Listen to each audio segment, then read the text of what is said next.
Hoje eu quero falar sobre flechas na mão ou nas mãos de um guerreiro.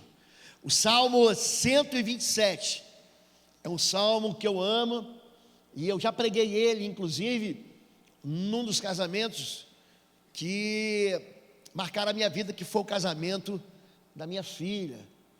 Aqui ele diz, Salmo 127 é um salmo bem curtinho, que tem 5 versículos. Se o Senhor não, você conhece, edificar a casa, não construir ou não constrói a casa, o trabalho dos construtores é vão. Se o Senhor não protege a cidade, de nada adianta guardá-la com sentinelas. É inútil trabalhar duro desde a madrugada até tarde da noite e se preocupar em conseguir o alimento, pois Deus cuida dos seus amados enquanto dormem. Os filhos são um presente do Senhor. Você pode repetir isso? Diga: meu filho, a minha filha é um presente que Deus me deu. Uma recompensa que Ele dá. Os filhos que o homem tem em sua juventude são como flechas na mão do guerreiro. Feliz é aquele que tem uma aljava cheia delas. Não será envergonhado quando enfrentar seus inimigos às portas da cidade. Essa é uma canção. Você sabe que o livro de Salmos, é um livro de canções. E essa canção é uma poesia que traz um conselho ao homem mais sábio. É um rei escrevendo para um príncipe. Essa é uma palavra para príncipes. Está ouvindo aí, ô príncipe? Está ouvindo aí, ô princesa? É uma palavra para quem vai deixar um rastro. É uma palavra para quem vai construir uma família. É uma palavra para quem vai preparar uma geração. Nós, durante todo o ano, temos ministrado a respeito do tema Eu amo a minha igreja. Porque a igreja é o alvo do amor de Deus. Cristo amou a igreja de tal maneira que deu sua vida por ela. É por isso que eu amo aquilo que Deus ama, eu amo a minha igreja. E a gente vem a cada mês falando: eu amo ser restaurado na minha igreja, eu amo orar na minha igreja, eu amo adorar na minha igreja, eu amo que a minha casa seja uma igreja. A gente ministrou sobre células. Eu amo estar com minha família na igreja, eu amo contribuir na igreja. Foi o mês de julho, e agora eu amo as gerações da minha igreja. A gente se encontra com Deus, e ali a gente tem a ideia de que acabou tudo, agora está tudo bem. A gente se encontra com Deus e pensa que ali é o ponto final, é o the end, acabou.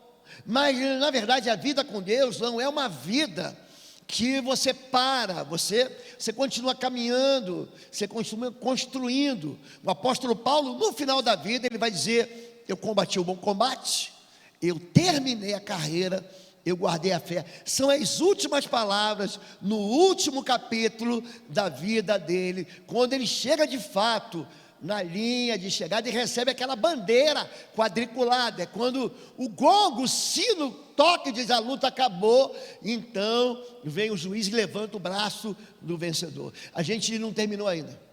A gente se preocupa com quem vem depois. Por que a igreja está preocupada com a expansão? Alguns pais chegam aqui visitando pela primeira vez, e eu vejo eles trazendo os filhos. Aí eu faço questão, fico ali na porta, enquanto dá, falo: vamos lá para o Ministério Infantil.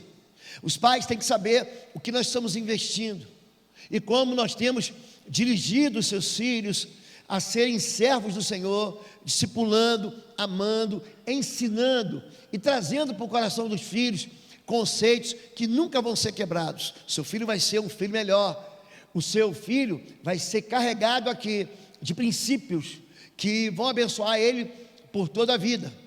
Por que a igreja se preocupa com os príncipes que vêm? Por que o rei Davi se preocupou em deixar uma canção, porque naquele tempo era assim que a gente decorava os conceitos, cantando.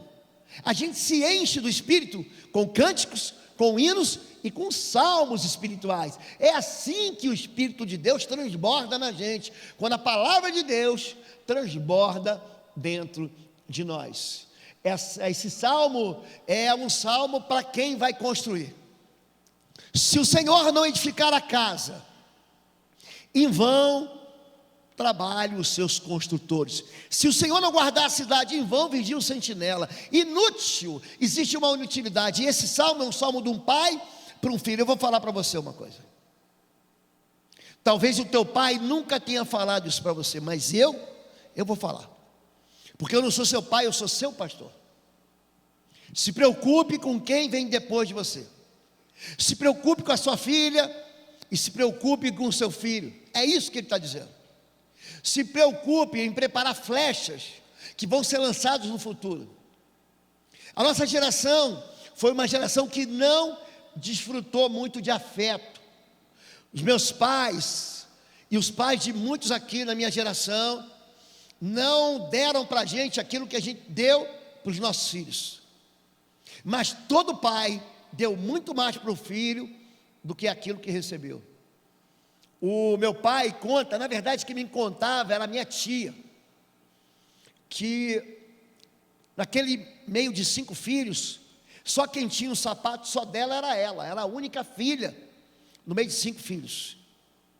Meu pai, ele dividia um sapato com o irmão dele.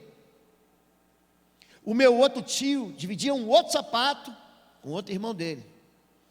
Então ela contava que o meu tio, ele estudava pela manhã num colégio público e o meu pai ficava pronto para ir para a escola, só que ele ficava descalço. Então ele esperava o meu tio chegar, então o meu tio tirava o sapato e o sapato vinha sujo daquela lama, ele limpava o sapato, ele colocava o sapato e ele repartia o sapato. O meu filho não precisou disso, eu não precisei disso. Meu pai, nós 4 irmãos, ele sempre dava um sapato para cada um tênis para cada um. A gente tinha lá o conga, o bamba, a chuteira, o chute. Eu tinha pelo menos um, mas eu tinha. Você tinha um teu chinelo havaiana que arrebentava a sandália, aí você depois colocava. Você lembra disso? Você pegava aquele grampo grosso que vendia no armarinho, era o grampo. Quando arrebentava, você enfiava na borracha, andava um tempão com ele. Eu tinha. Mas meu pai não tinha um sapato para ele. E meu pai me deu mais do que ele recebeu. O meu filho teve um monte de sapato. O meu filho escolheu, quero esse, quero esse, quero esse. O meu neto, então, acho que ele tem mais sapato do que pé. Tem, é a famosa centopeia. Ele escolhe. Naquele tempo, papai comprava na Páscoa um ovo de chocolate, e era um ovo para todo mundo. Você quebrava o ovo. E aí, minha mãe dividia aquele ovo, você sempre tinha um jeito. Eu não sei como é que era a matemática daquele tempo para descobrir a área da casca do ovo, mas a gente contava, o pedaço dele é maior, o pedaço dele é menor. Coca-Cola, então, 1 litro, devolvia o casco.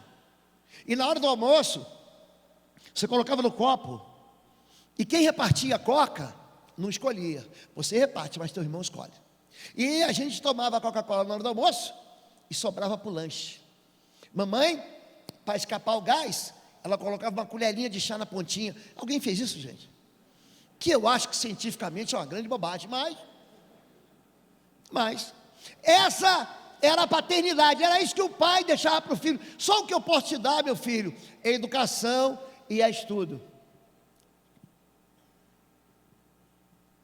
Os nossos filhos não podem se perder, é isso que o Salmo 127 está dizendo.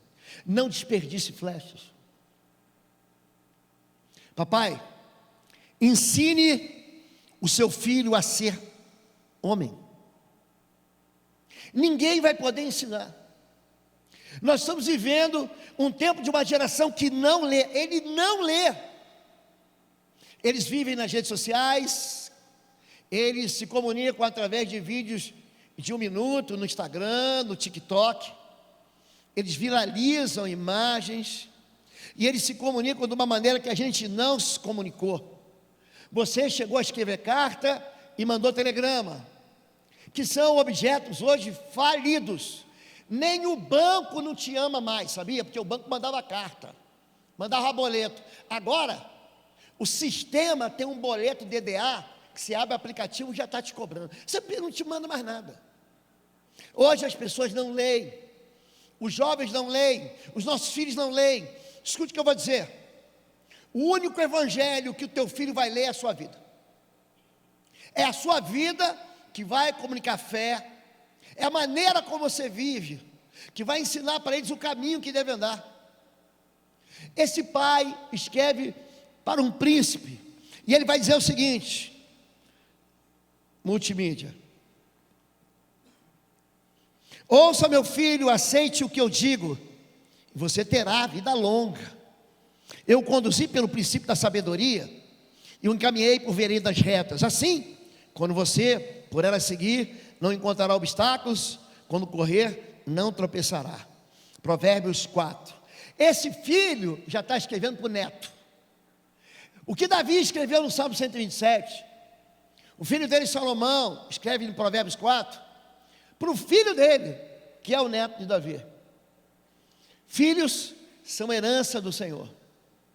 Se você não cuidar de treinar seu filho, o seu filho vai virar uma molenga. Treine o seu filho direito, eduque o seu filho direito, ensine o seu filho a ser um homem direito, uma mulher direita. Quando nós falamos de educação, autoridade, disciplina e afeto tem que caber dentro de casa. A única coisa que os nossos filhos hoje, eles entendem é autoridade. A autoridade é estruturante, sabia? Autoridade, eu vou pegar aqui para você ver. Está vendo esse copo de suco de uva? Sabe por que o suco de uva, ele não cai? Ele não derrama e mancha a minha roupa inteira? Porque aqui tem um limite para ele.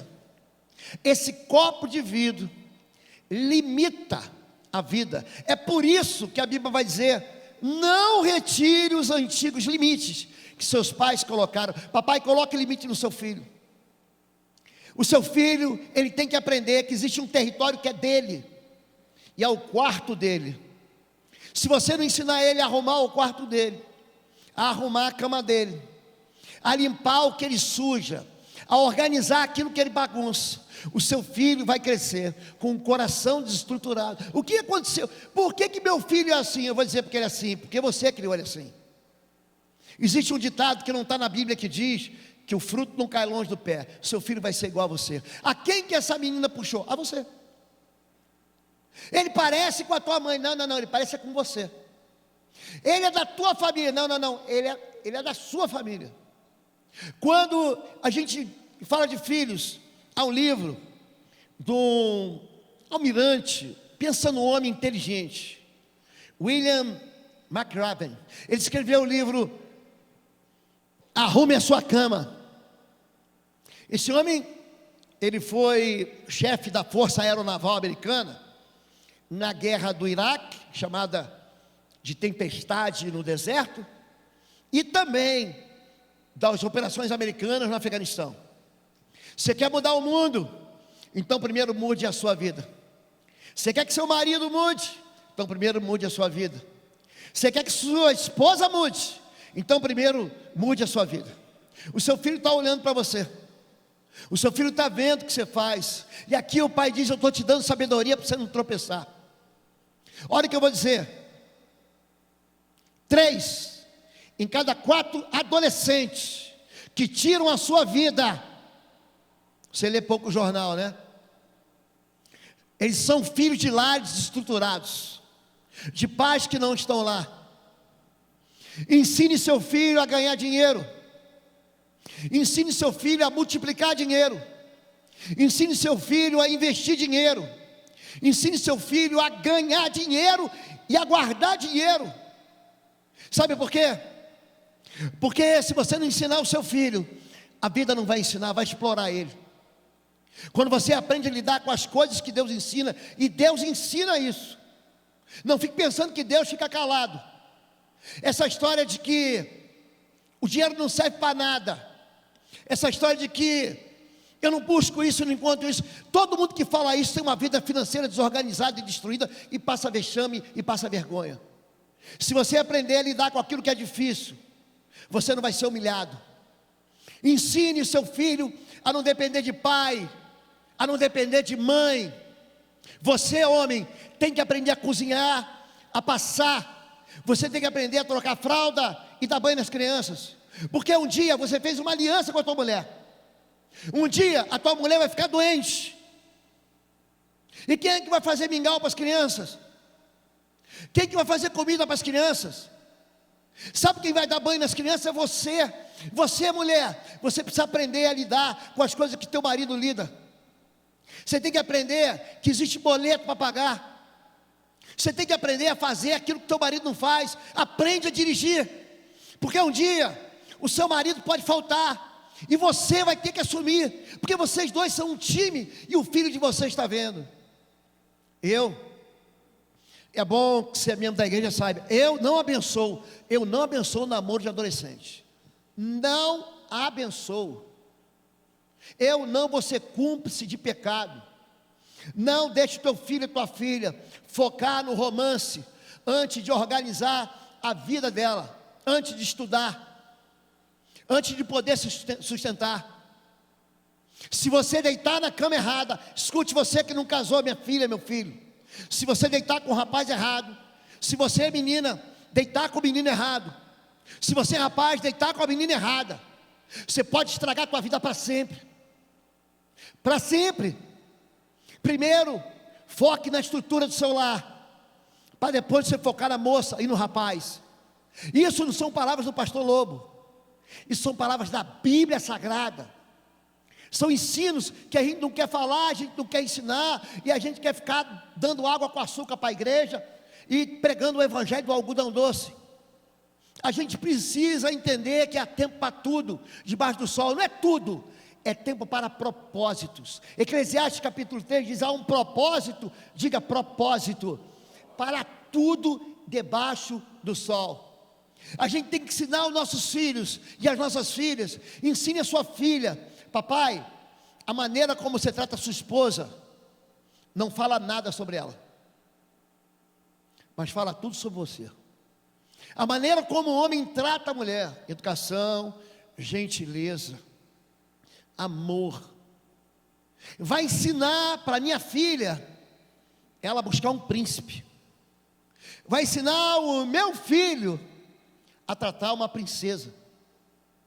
Se você não ensina o seu filho a se limpar, se ele não sabe cuidar dele, menino, lava entre os dedos, tira a sujeira debaixo da unha, lava atrás da orelha, tira a gordura do cabelo.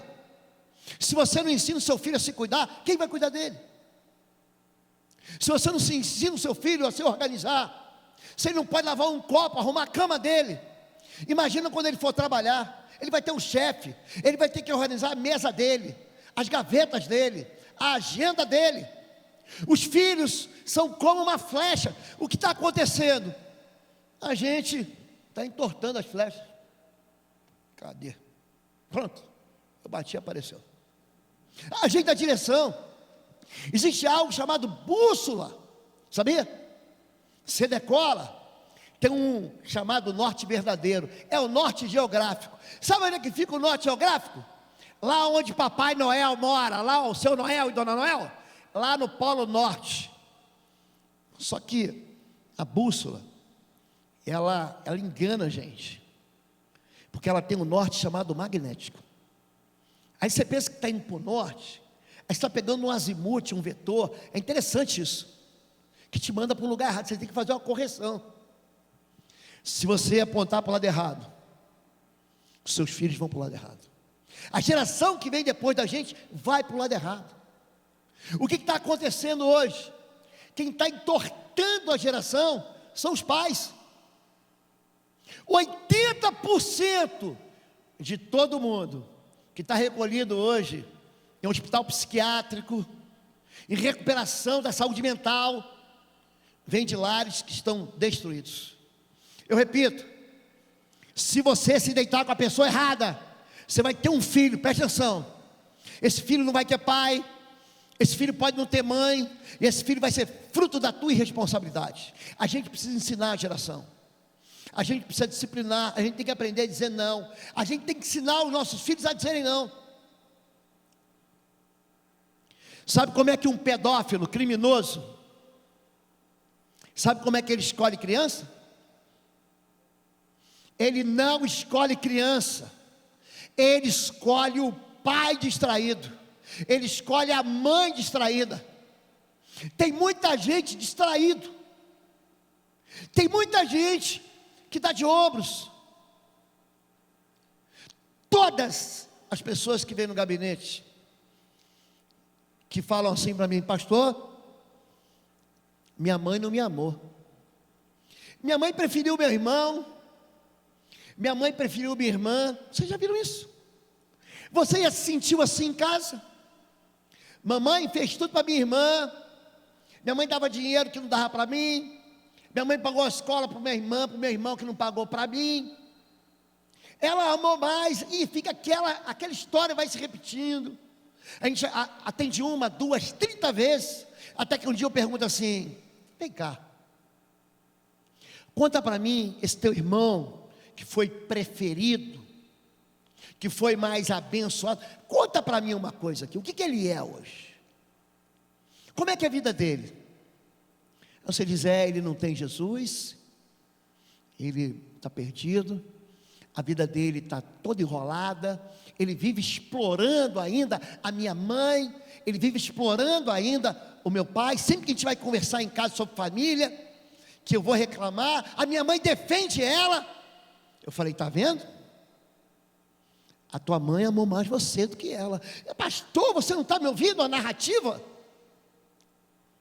A tua mãe escolheu destruir a vida da tua irmã, do teu irmão, e abençoar a tua. Sabe por quê? Porque quanto mais carga a gente carrega, mais musculoso a gente é. Filhos que vencem, filhas que vencem, uma geração que é lançada no alvo, é uma geração que você pega aquele arco, você entorta aquele arco para jogar mais longe ainda. É isso que a Bíblia está dizendo. Destino determinado. Então o rei se perturbou e subiu à sala que estava por cima da porta e chorou, e andando dizia assim: meu filho Absalão, meu filho Absalão, quem me dera eu morrera por ti, Absalão, meu filho. 2 Samuel 18 conta a história desse pai que perdeu um filho. Essa semana, para mim, foi marcada por uma tristeza. Para mim, essa semana, um amigo meu, crente, perdeu um filho muito jovem, muito jovem. E aquilo que a Bíblia diz que vai acontecer, acontece. Não foi azar do rei Davi. Olha para o pastor, não foi azar. Essa construção dessa tragédia aqui, ela teve um início, um meio e chegou nesse fim. Se a gente não fizer direito, a flecha não vai acertar o alvo. É flecha que cai no meio do caminho. É flecha que ela é torta, sabia disso? Sabia que caráter é aprendido? Mamãe, você ensina o teu filho e a tua filha. Papai, você ensina a tua filha e o teu filho.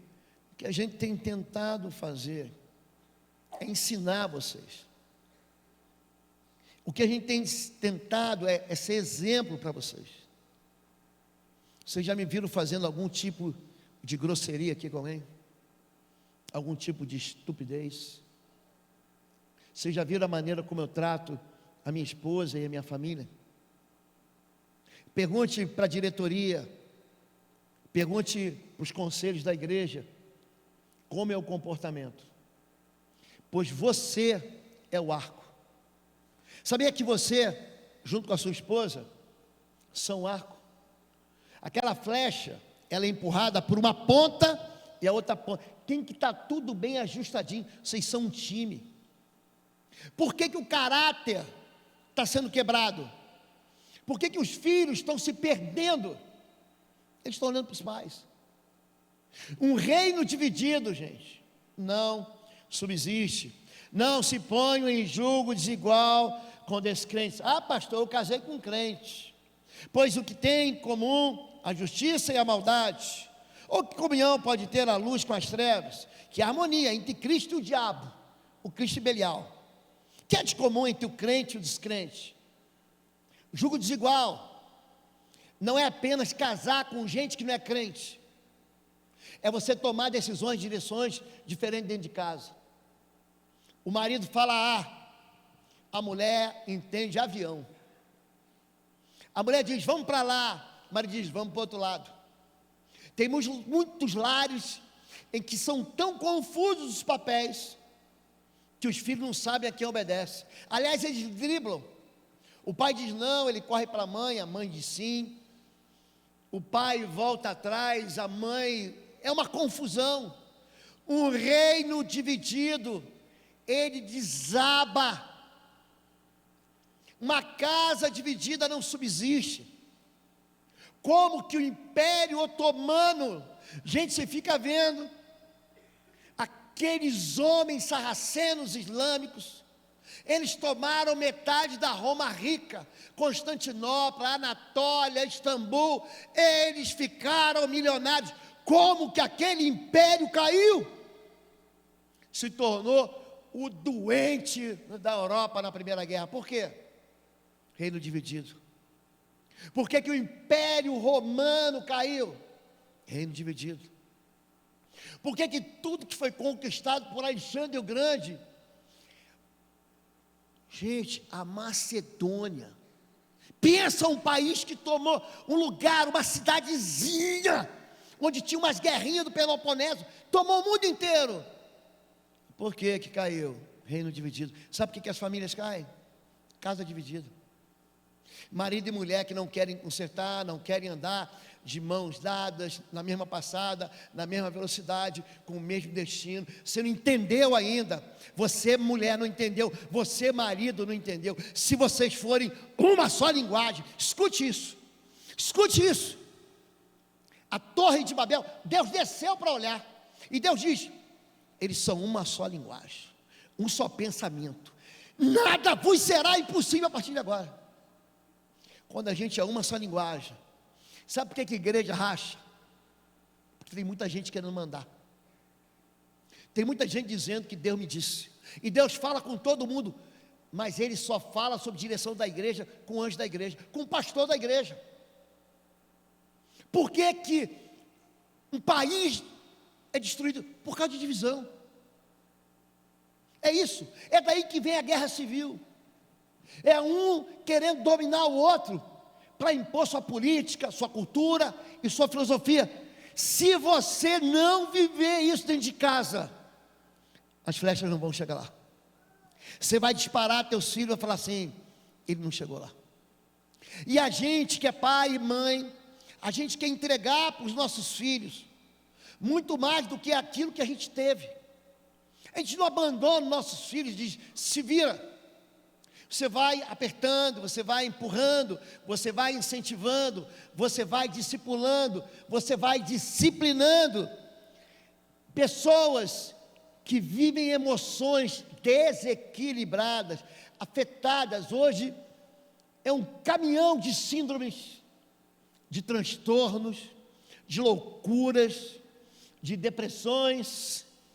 Ele, Deus, Ele dá fim às guerras até os confins da terra, quebra o arco e despedaça a lança, destrói os escudos com fogo. Sabe como é que a gente cura a nossa família? Sendo curado. A gente tem que buscar isso. Tem muita gente com doença dentro de si, que está estragando as flechas. Muita gente que ainda está guardando mágoa, e uma vez por mês no mínimo eu prego sobre perdão. Uma vez, no mínimo por mês, perdão, eu falo sobre perdão. Aí você diz: não vou perdoar. Você está desperdiçando munição. Sabe, gente que está jogando fora O que a Bíblia está dizendo, querido, é que o seu filho é uma arma poderosa. Ele é uma flecha. Você tem que ensinar para ele o caminho eterno. Portanto, vão e façam discípulos. A igreja faz um monte de ação missionária, sabia? A gente faz um monte de ação missionária. Hoje, agora, a gente tem pastor Heleno, nós temos o seminarista Fernando, temos o pastor Samuel, temos a missionária Dulce, nós temos um monte de missionários, mas a gente está esquecendo de fazer missão dentro de casa. Faça discípulos dentro de casa, sabe por quê? Porque senão você vai vacinar teu filho contra o evangelho. Se o teu filho vê que a sua vida, ela não combina com aquilo que você crê, isso é um antídoto para a fé. Ele fala: eu não vou querer servir o Deus do meu pai, eu não vou querer ser como o Deus da minha mãe, eu quero me afastar disso. Sabia que a igreja morre? Morre. A igreja morre. Sabia que lugar, país rico, a igreja é pobre? Sabia disso? Gente, já fui pregar num monte, mas num monte de país. Todo país chamado de primeiro mundo, Suíça, Alemanha, Espanha, Itália, Japão, Estados Unidos, a igreja ou está morrendo ou já morreu. As igrejas da Ásia, nós chamamos das 7 igrejas do Apocalipse. Sabe o que a gente visita quando a gente vai lá agora? Pedra, sítio arqueológico.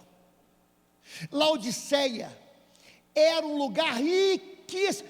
Laodiceia, eles eram podres de ricos. Era o lugar onde ficavam os bancos. Era o Wall Street. Era a Faria Lima daqueles tempos. Gente rica. E a igreja sucumbiu. O seu casamento, olhe para mim, ele é uma ameaça ao inferno. Você que diz: eu vou dar mais um passo, eu vou mais um dia.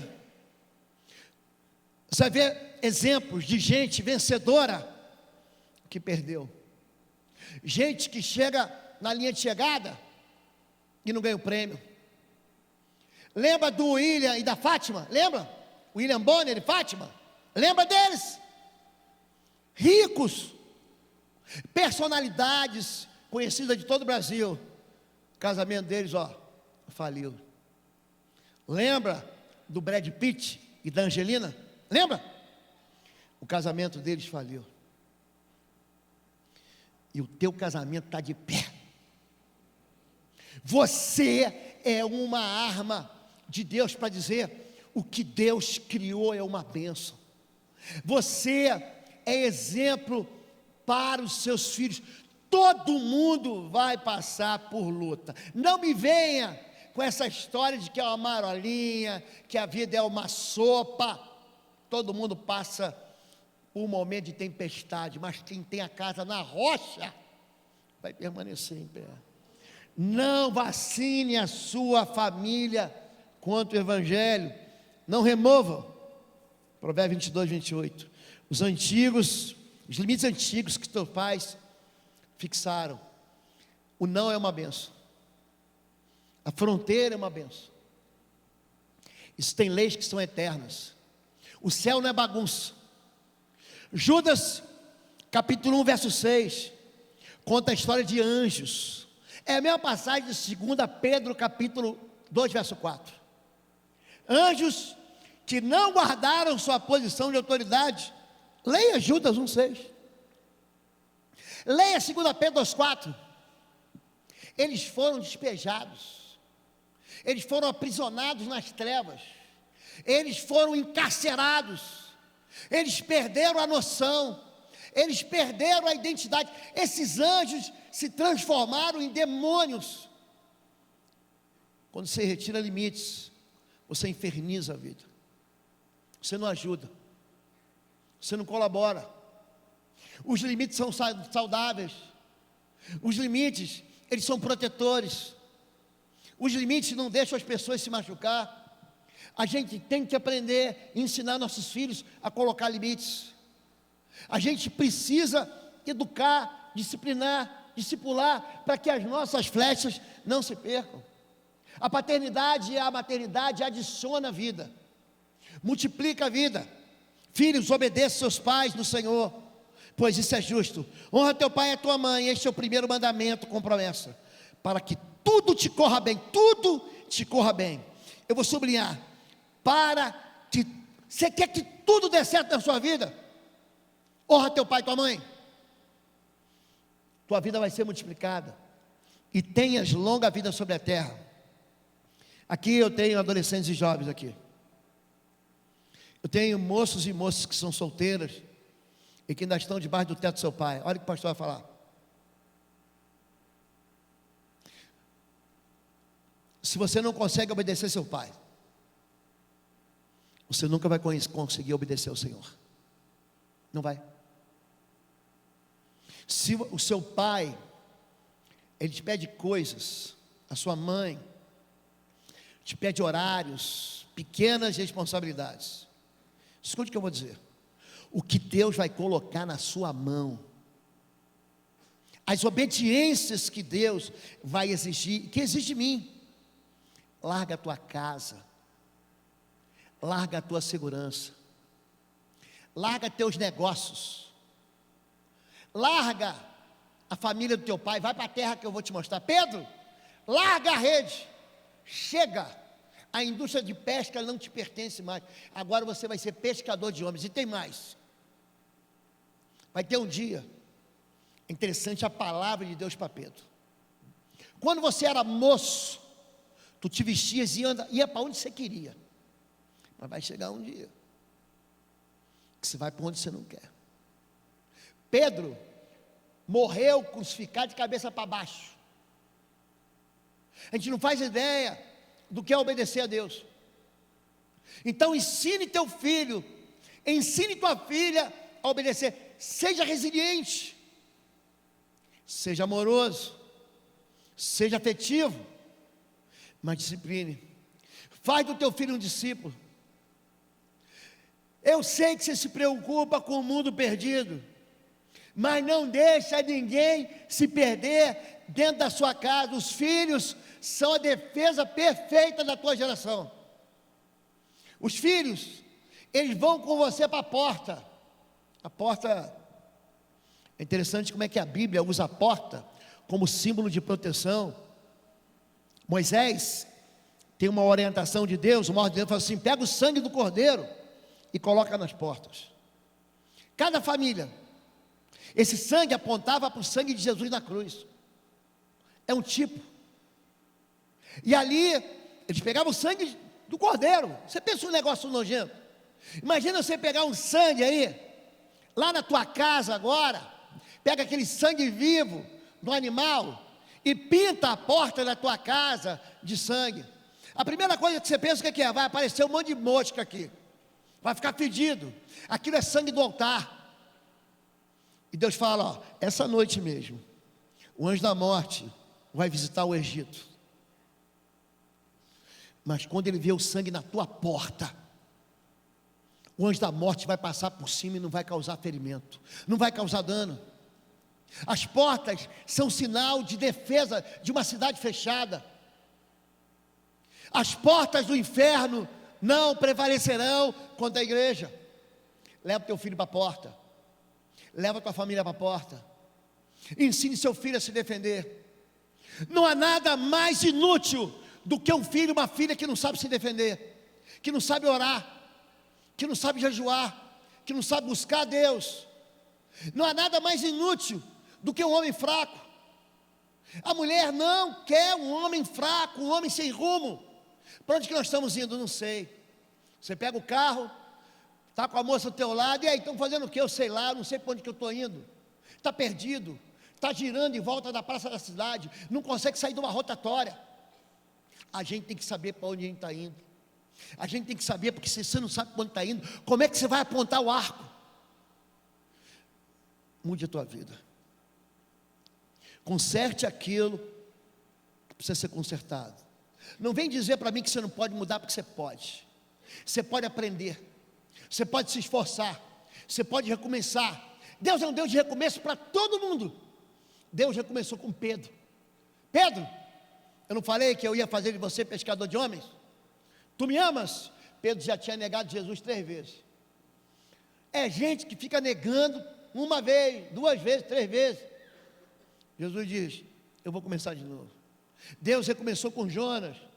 Jonas pensou que ia escapar. Escute aqui, há um propósito de Deus para a sua vida, e ele é diferente do propósito de Deus para a minha vida. Agindo Deus, ninguém vai impedir, não. Existe um propósito, e se Deus te mandar esse propósito, pode tentar escapar do jeito que for, Deus vai mandar um peixe te engolir e te vomitar na praia. Existe gente que pensa que vai conseguir escapar. A única coisa que você vai fazer é desperdiçar a flecha. O único evangelho, se você esquecer de tudo que o pastor pregou, tudo, isso aqui você não pode esquecer. O único evangelho que seus filhos conseguem ler é a sua própria vida. Vamos ler juntos? O único evangelho que os filhos conseguem ler é a vida dos pais. Você pode ter tido um pai todo errado, você pode ter sido ferido por uma família doente, por uma mãe narcisista, por um pai egoísta, mas a gente fala, daqui para frente é diferente. Eu não vou ficar preso nisso, eu não vou ficar amarrado numa maldição, eu vou vencer, eu vou avançar. Eu e minha casa serviremos ao Senhor.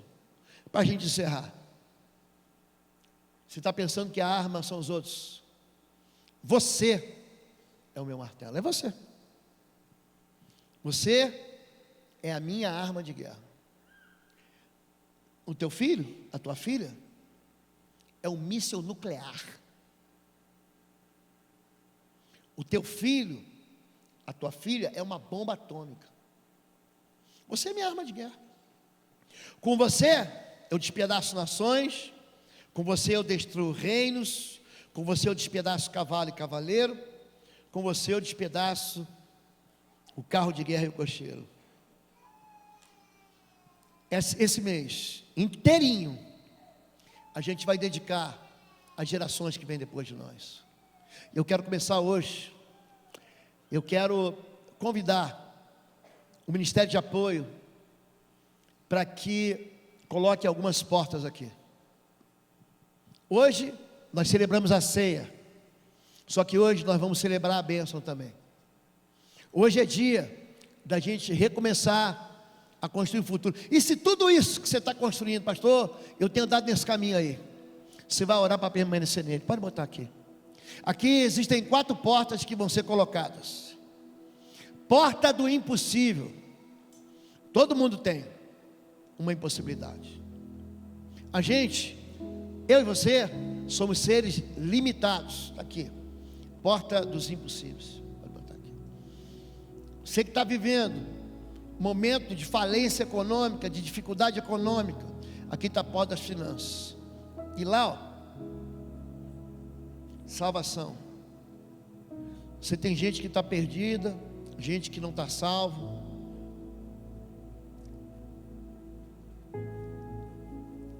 Olha o que eu vou dizer. Olha para o seu pastor agora. Olha para o seu pastor. Quem já ouviu falar aqui que a Bíblia é o manual do fabricante? Quem já ouviu falar isso? Levanta a mão. Já ouviu isso? Besteira! É bobagem! É mentira! A Bíblia não é um manual. É o meu carro. É um carro 2020. Tem 5 anos. Sabe quantas vezes eu li o manual do meu carro? Nenhuma vez. Manual do fabricante. Eu nunca li. Sabe por quê? A gente, quando começa a achar que a Bíblia é o manual do fabricante, você só vai abrir a Bíblia quando der errado. A Bíblia é um livro de um Deus falando com você e comunicando amor para você. Não é manual coisa nenhuma. A Bíblia é a palavra de Deus. A Bíblia tem que entrar na tua veia, tem que correr no teu corpo, o sistema circulatório tem que distribuir a palavra de Deus para o teu cérebro, para os teus neurônios, para o teu coração, para os teus pulmões, para os teus músculos, dentro dos teus ossos, na tua pele, na tua carne. A Bíblia não é um manual, coisa nenhuma. Enquanto você tratar a Bíblia como manual, você nunca vai se apaixonar pelas leis eternas que te dão vitória. Hoje é dia da gente consertar, e esse é o mês da gente começar. Essa palavra ardeu no meu coração, ó. Pastor, quanto tempo demora para você preparar um sermão? 10 anos, 20 anos, 30 anos, 40 anos. Daqui a pouco eu faço 40 anos de fé. Aprendi a ser filho, aprendi a estudar, aprendi a construir, aprendi a namorar, aprendi a ser fiel no altar, aprendi a ser pai, aprendi a ser pai de adolescente, aprendi a namorar junto com meu filho. Quando meu filho namorava Francisco, eu namorava junto. Você vai ver. Quando tua filha se apaixonar pelo rapaz, você vai se apaixonar junto. Quando teu filho se apaixonar pela moça, você vai levar ela até o altar, sabia? Todo feliz. Depois, você vai aprender a ser avô. Continua preparando flecha. A gente não vai parar. A gente vai preparar uma geração que vem depois de nós. E vou dizer, o pastor dos seus filhos, o pastor desses pequeninos, os adolescentes e pré-adolescentes que estão lá no Together, das crianças que estão aqui, sabe onde é que eles estão? Sabe onde é que está o pastor deles? Aqui mesmo. Está ali embaixo. Está lá no Together. E nós vamos preparar as flechas para o futuro. Em cada uma dessas portas, salvação, você pode passar em qualquer uma delas, quantas vezes você quiser. Mas tem uma porta que eu quero que todos passem. É a porta da família. Pega a sua família. Pastor, eu não tenho família. Então não vamos orar por isso, porque Deus é juiz de viúvas. Você é pai de órfãos. O nosso Deus, Ele não quer a gente solitário. Deus, Ele prepara uma casa, uma família para a gente. Se você precisa de um milagre, se você precisa do impossível, se você precisa de uma ação, de uma resposta na obra das suas mãos, se você precisa de salvação, você vai passar por quantas portas você quiser. Mas no final, quero convidar você para passar pela porta das famílias. Eu quero chamar os pastores aqui. A intercessão, Marilene, quero toda a intercessão. Quero os pastores e as pastoras. Venham aqui. Cadê o azeite? Pastor Marcos, Marilene, você vai ungir as mãos de todos eles. De todos eles. Olha para o pastor. Vocês vão liberar, pastor Paulo, a melhor, a maior. Vocês vão liberar a palavra de bênção sobre a igreja. Você vai preparar flechas, vai ajudar os filhos de Deus a prepararem flechas que vão atingir o alvo. Não desperdice flechas.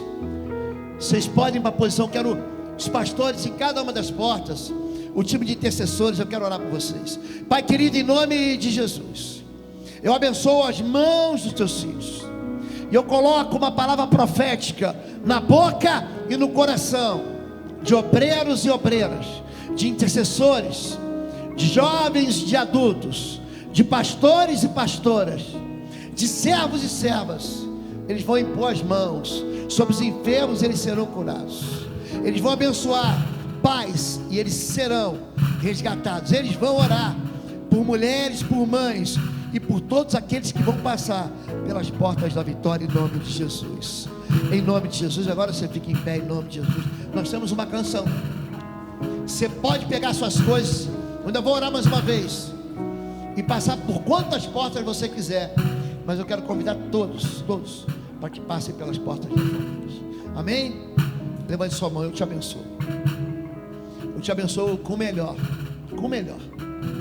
que a terra pode produzir. Você vai ser abençoado quando subir a montanha e quando andar pelo vale. Eu já passei pelo vale da sombra da morte. Eu já passei com gente do meu lado. Eu sei ter muito e eu sei ficar satisfeito com pouco. Eu tudo posso naquele que me fortalece. É isso que você tem que ter, irmão. É ir na cabeça. É isso que tem que estar no teu coração. É ir em frente até o fim. Eu te abençoo com o amor de Deus, nosso Pai. Eu te abençoo com a graça do nosso Senhor e Salvador Jesus Cristo. Eu te abençoo com a unção, a consolação do Espírito Santo de Deus, em nome de Jesus. Amém. Você pode dizer amém?